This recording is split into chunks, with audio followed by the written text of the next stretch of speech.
N'oubliez pas de vous abonner et activer la cloche de notification. moom itam mu doon yëkkati ay kàddoom doon kilifa diine koo xam ne ràññee nañ ko kàddu yi nag nit ñi dinañ ko soxla fi mu nekk nii ci moment yi nga xam ne moment de tension la ndax nag gis nañ ko ca fa nga xam ne moo di ca Ziguinchor ak Bignona ndax nag ñu ngi xamal ne am na koo xam ne daal dina ci ñàkk bakkanam di ndaw loo xam ne itam ma nga faatu ginnaaw rek bu ñu ko dóoree li nga xam ne moo di bal en tout cas ci xibaar yi nga xam ne moom lañ jot dañuy dem nag foofu la sax ca Bignona ak Ziguinchor xool yi ña nga xam ne ñoo fa nekk ñoom ñu wax ñu ci xibaar yooyu la nga xam ne moom la ñu jot laataa ñuy ñëwaat fii ci diwaanu Ndakaaru ndax nag gis nañ que ni manifestation yi ba léegi ñu ngi koy wéyal bokk na ci ca HLM Rail bi foofu la nag nga xam ne gis ngeen fa sàng Abdou Khoudous Diallo Serigne Gueye ak ñi nga xam ne ñoom la ñu àndal Moussa Sène ca suba ba léegi sax ñu nekk ci terrain bi di def liggéey bu am solo ñi nga xam ne ñoo di ay ndaw yu groupe Walfadjri Pape Sané kon bu fekkente ne xëy na kenn nekkul ci bu mu jokko bi li nga xam ne moom lañ doon wax ni kii sàng doon ko moytu nit ñi doon ci àddu itam muy doomu aadama yoo xam ne dañuy ñàkk nañ seen bakkan gis nañ ko fa nga xam ne moo di ca Bignona ci xibaar yi nga xam ne moom lañ jot ndax dégg nañ sàng suñu naataango am di Khalil Diémé doon ko wax waaye itam moom na ci ñaar ñoo xam ne sax jël nañ ci ay gaañu ba ñu yóbbu leen fa nga xam ne moo di bloc opératoire. waaw mu doon déjà ñaaw di ko massawu ba pare daal di ne du gulet dans la mesure ba nga xam ne dans la mesure où bu ñu fàttali ko bu baax. voilà donc Pape Sané kon ñu ci jégalu ñu daal di koy jëli rek comme dafa nekk ci bu mu jokkoo bi mooy njiital conseil départemental bu Bignona di ki nga xam ne moo di Yaya Diémé moom nag ñu jëli ko. non Yaya Diémé c'est pas le président c'est le peut-être. Yankoba Diémé autant pour moi donc Pape Sané heureusement donc ci rectification yi Yankoba Diémé nekk njiital conseil départemental bu Bignona ñu jëli ko mi ngi ci bu mu jokkoo bi Yankoba ñoo ngi lay nuyu. maa ngi leen di fay di leen nuyu Issa di nuyu Pape mi fa nekk ak ñëpp ñu nekk ci plateau bi. ñu gis ne manifestation yi am na ca Ziguinchor ci diwaanu Ndakaaru waaye itam Bignona ga nga xam ne yaa jiite conseil départemental ba mu am lu ñu fay wax ci xibaar muy ndaw lu fa ñàkk bakkanam ndax mën nga ci ñëwaat ak seen manifestation boobule fan la mujjee. waaw mën naa ci ñëwaat ak métit bu jéggi dayoo parce que Pape bu ñu xoolee tey Issa plutôt Bignona wootewul woon manifestation man mi di wax ak yéen maa ngi Ziguinchor ba bi instant bi may wax ak yéen Bignona wootewul woon manifestation à Bignona ñun leader yi démb ñoo woote pour manifestation aujourd'hui à Ziguinchor pacifique li waral li am Bignona mooy ndaw yi dañ doon waajal pour ñëw à Ziguinchor ñu déployer un fort dispositif de la gendarmerie. Semblerait-il qu'on a reçu tous les renforts de toute la zone sud ñu ñëw bloqué leen à Bignona ñu bloqué leen xale yi xamuñu lu ñu def mais yëbuñu ci blocage bi ñu fekk leen ci suñu biir siège départemental le siège communal fu ñu réuniroon doon defar lu ñuy añee ñu ñëw perturbation bu jéggi dayo loolu ce n'est ni plus ni moins que de la provocation la mu jur tey mooy li am l'histoire est en train de se répéter Bignona moo njëkkoon jooy ci nos 14 martyrs qui sont arrachés à notre affection. Bignona n'a pas manifesté aujourd'hui, on lui a obligé et voici le jeune homme avec des vidéos à l'appui a été touché par balles réelles et les dégoupilles de balles ramassées par les femmes du Bois Sacré qui étaient en train d'appeler à la paix. Et aujourd'hui, nos officiels sont à la maison mortuaire, ce n'est pas de l'invention. Et c'est fortement regrettable. Et voici ce que produit toujours quand ce régime, au crépuscule, oblige les populations à la résistance, parce qu'aujourd'hui, ce n'est plus une affaire d'un parti, une affaire d'une coalition. Et c'est vraiment dommage et regrettable. Je suis très choqué, peiné, par cette cible. Nous nous posons 1000 questions. Quand les jeunes que nous sommes, à bas âge, nous assistons à des personnes malvenues, égorger nos parents devant nous, et qu'on pense à l'État du Sénégal qui est notre État à nous, et qu'aujourd'hui qu'on soit stigmatisé par des discours que personne ne pouvait s'imaginer dans ce pays. Moi qui suis un pur produit de la faculté de droit, j'ai un sens qu'on m'a inculqué de l'État de bas âge. Et aujourd'hui, des personnes prennent des micros, des officiels prennent des micros, des procureurs de la République qui prennent des micros pour accuser toute la population casamançaise à la limite de rebelles. Et voici ce que ça produit aujourd'hui. Et on nous tue comme des mouches. Ça ne peut pas continuer. Et je vous apprends que Bignona n'a pas encore manifesté. Nous avons demandé en bonne et due forme déposer une déclaration en bon responsable pour manifester pacifiquement. Et la preuve, nous avons réussi à manifester pacifiquement jusqu'à ce qu'on soit agressé à Ziguinchor et qu'on soit tué à Bignona. J'informe l'opinion nationale et internationale que demain, tôt le matin, nous déposerons sur le bureau du préfet une note en bonne et due forme, cette fois-ci pour Bignona, qui entrera dans la résistance parce que nous n'accepterons pas de nous faire tuer comme des mouches. Ils n'ont qu'à commencer par nous les leaders. Et je ne sais pas pourquoi on cible les enfants. Nous sommes sortis aujourd'hui dans la rue. Nous n'avons pas de gilet pare-balles. Et on nous pousse le fils d'aucune personne à aller se faire quoi que ce soit. La bataille, elle est celle des citoyens.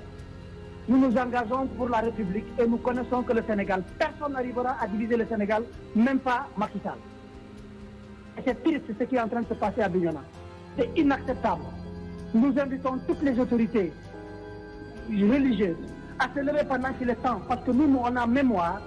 qu'on nous avait, à un moment donné, arrêté, appelé, à stopper tout. Il est temps qu'on arrête le régime de Macky Sall. On ne sait pas là où on va et on est en train d'y aller quand même. jëfal bu baax a baax moom le nga xam ne nag moo di Yankoba Diémé Pape Sané bu fekkee da nga am benn laaj rek bu dee génnagul Yankoba Pape Sané bëgg na la yóbbante benn laaj boo xam ne xëy na di nga ci nee tontu Pape sa micro.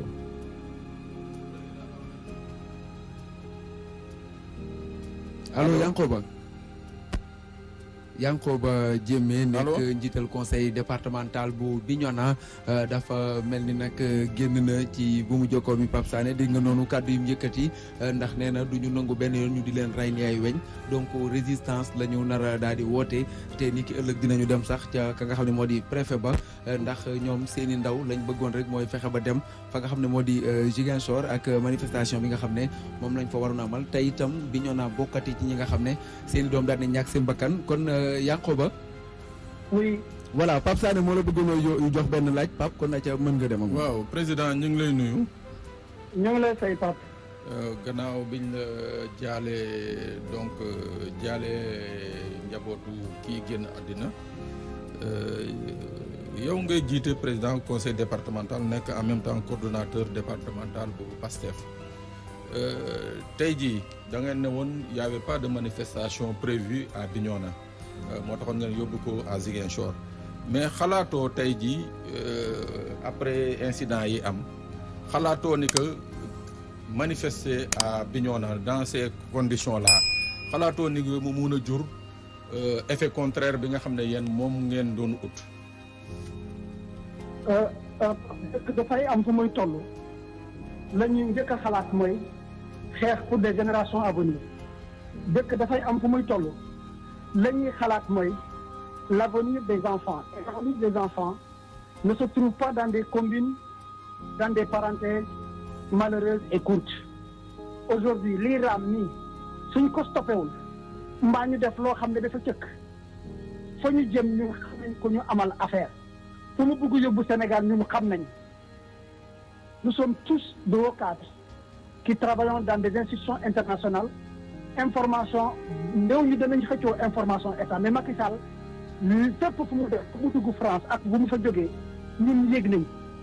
fii c'est lui qui a engagé le processus. La question ne doit pas nous être posée waruñu laaj ñun ndax xam lu ñuy waaj a def suba ñu def jëy ndax xam j'ai bien aimé la question que Walfadjri pose dans son écran. Qui peut stopper ça? Cette question interpelle à plus d'un titre. pour wane ni ka fa war a stopper lii ki fi nekk war koo stopper ñu jox ko jumtukaay yëpp muy le président Macky Sall yaakaar amatul mu mën koo stopper. Il y a que le peuple qui doit reprendre sa souveraineté pour que moom mu arrêté donc buñ ñu laaj ñun ndax li ñuy waaj a def suba ñun nous sommes engagés dans la libération de l'oppression qu'on est en train de faire sur nous ku la fekk sa biir siège national def ko état de siège nangul ko mu fekk la biir siège départemental nangul la ko bul man ñii di wax ak yow bu man du ma bett ma raccroché ak yéen ñu fekk ma Ziguinchor fi ma nekk jële ma mais loolu du dara dina am keneen ku jóg peuple noonu lay xeexee mbir mi tollootul nekkatul mbiru Yankoba Diémé mbiru président Ousmane Sonko mbiru yi Guy Marius Sagna mbir mi askan wi ñoo yore seen mbir nous sommes obligés d'aller avec le peuple et de l'organiser. La preuve, je suis à Bignona, j'ai demandé à ce que tous les Bignona viennent. Vous ne pouvez pas savoir l'effort qu'il m'a fait pour Bignona bañ a am manifestation. Mënoo leen xam pression bi ma jot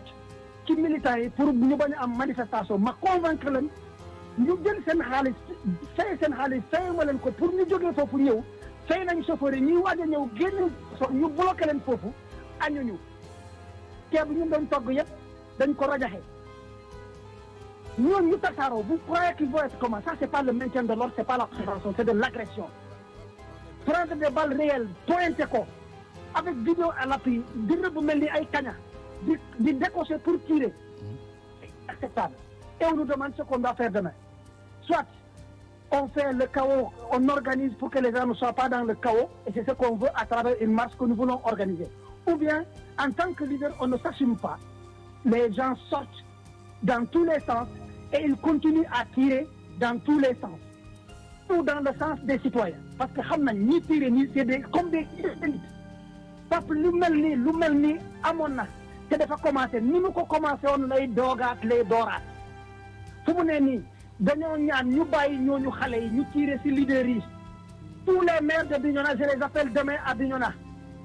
suñu paree les élus que nous sommes nous demandons à arrêter de tirer sur les populations ndax ñu ñëw wate ndaje xam nañ fu ñu nekk bu ñu fa génnee ñeneen di yéeg te on doit arrêter de tirer sur les populations de Bignona on doit arrêter de tirer sur les nous ne l'accepterons pas loolu dafay leer bu dee jotee képp ku dund doo gor te foofu la ñu toll. jërëjëf Yankoba Diémé nekk njiital conseil départemental bu Bignona moom Yankoba Diémé moom la nag moom ngeen doon dégg mu yëkkatee kàddu doon wax rek di confirmer ki nga xam ne moo jot a ñàkk bakkanam di Abdoulaye Diatta nekk ndaw loo xam ne nag ma nga faatoo foofule ca Bignona Pape Sané kon mi ngi noonu xëy na li nit ñi doon bañ finalement am na ci donte gisoon nañ ko fii ci Ndakaaru waaye itam Bignona gi nga xam ne moo njëkk a enregistré ku ñàkk bakkanam ci manifestation wu mars 2021 tey itam mu amaat fa lan lañ war a mën a def tey ngir mën a taxawal lu ni mel ak est-ce que tiitoo ci ndax sàng yaa ngi ko koy laaj ci liñ war a amal mu di rek résistance ndax jàpp na ne duñ nangoo deeni ay weñ. N'oubliez pas de vous abonner et activer la cloche de notification.